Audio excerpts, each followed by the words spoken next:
Our vehicles make lots of crazy noises when things wear out or maintenance needs done. Signs and symptoms of a worn wheel bearing are humming, rumbling, or a growling noise, which typically increases with acceleration or as you turn the vehicle. As we track straight in our 2003 Century, we turn it to the right, we really don't hear an increase in noise. So when we turn our wheels to the left as we drive, we hear a noticeable noise in the right front wheel and we can feel the grinding. We think our issue is a worn wheel bearing in the hub assembly up front. We're going to tackle that job today.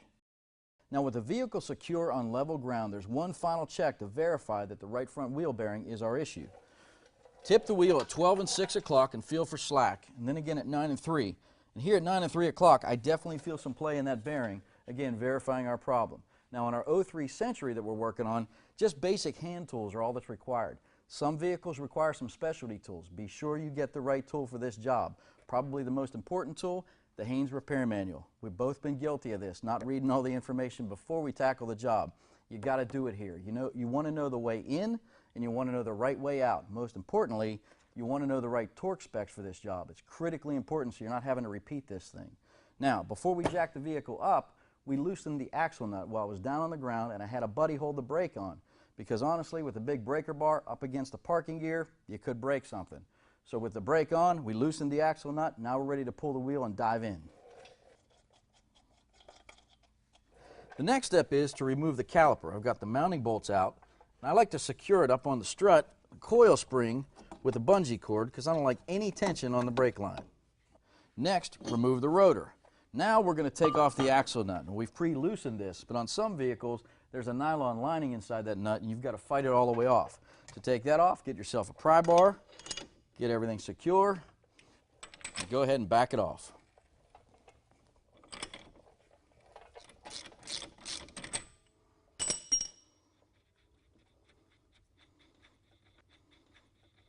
All right, now we move to the back side of the hub assembly. There's 3 mounting bolts that we saw in the Haynes manual. We're going to start with the lower one. It's 13 millimeter. And you want to be really sure at this point you don't do any damage to the CV boot. Also, while you're in here, a good visual inspection of all things related to the spindle and the wheel. Just check for wear, check for leaks. Put a long extension on, we got good access.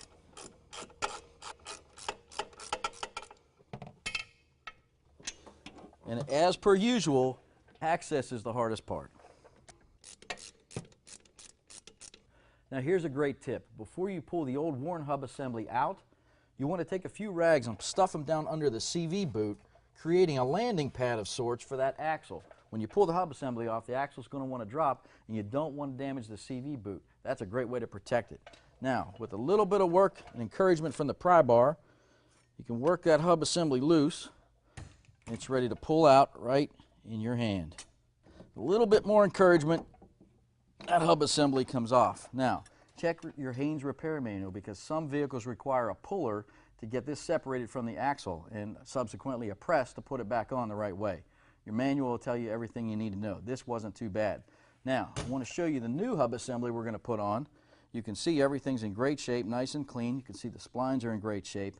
But a lot of vehicles have ABS, and everything looks the same except for that wiring harness for the ABS wheel speed sensor. I can't stress enough, take care of this wiring harness, take care of that connector. You don't want more problems later after you do this difficult job.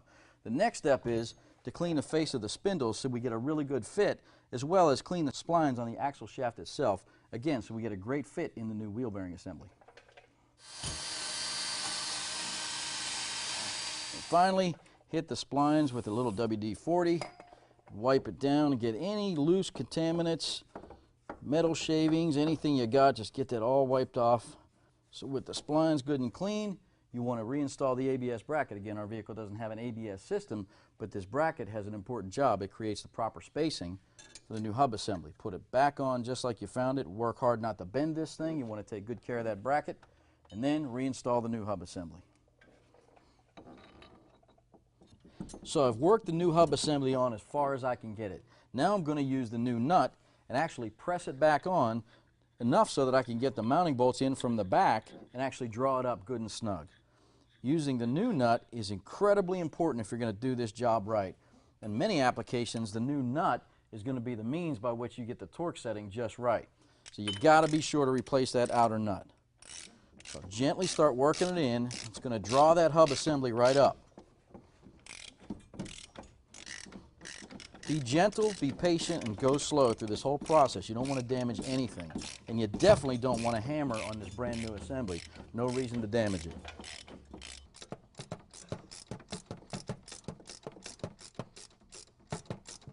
You want to tighten these down evenly. Don't overbear them on the first pass, just snug them up and try to pull them down evenly. Work your way back around, and most importantly, check for the torque specs. You got to get these right. Next, we reinstall the rotor, get it seated, and here's a tip. I like to add a lug nut here to help hold that rotor in place when I go to reinstall the caliper. It makes things a lot easier. There's only one thing moving, which is the caliper. Bring it down, set it on the rotor, add the caliper mounting bolts. We're almost home. With the caliper remounted and the bolts torqued properly, take a little bit of brake clean, spray the face of the rotor. I'm going to do front and back, and clean off some of your dirty fingerprints that have grease and oils on them from doing the job. We've got our calipers reinstalled, and we're ready to tighten that outer axle nut. We're going to do it in 2 stages. The Haynes repair manual is very clear. It says 159 pounds. I'm going to first torque it to 120, then reset my wrench and go up to 159. There we go. All set. All right, 159 foot-pounds of torque isn't too hard to hold. My buddy Rick has got the brake pedal pressed down, holding that rotor from spinning. Some vehicle applications, it's 225, 250 foot-pounds. It's a lot of energy. In that scenario, you're going to have to lower the vehicle down, load the suspension, and go ahead and torque the nut to its final setting. I recommend you doing that in 2 phases, approximately half. If it's 230, torque it to 115 with the buddy holding the brake pedal on. At that point, lower the vehicle down and go ahead and finish the torque spec up to the 230 foot-pounds. We're ready for our wheel.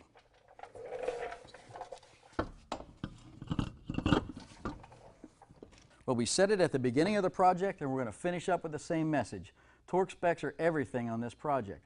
We followed the Haynes manual requirements all the way throughout the job. Why wouldn't we torque the lug nuts down to the proper setting, which is 100 foot-pounds? Always do these in a crisscross pattern, and you're going to be done with this project.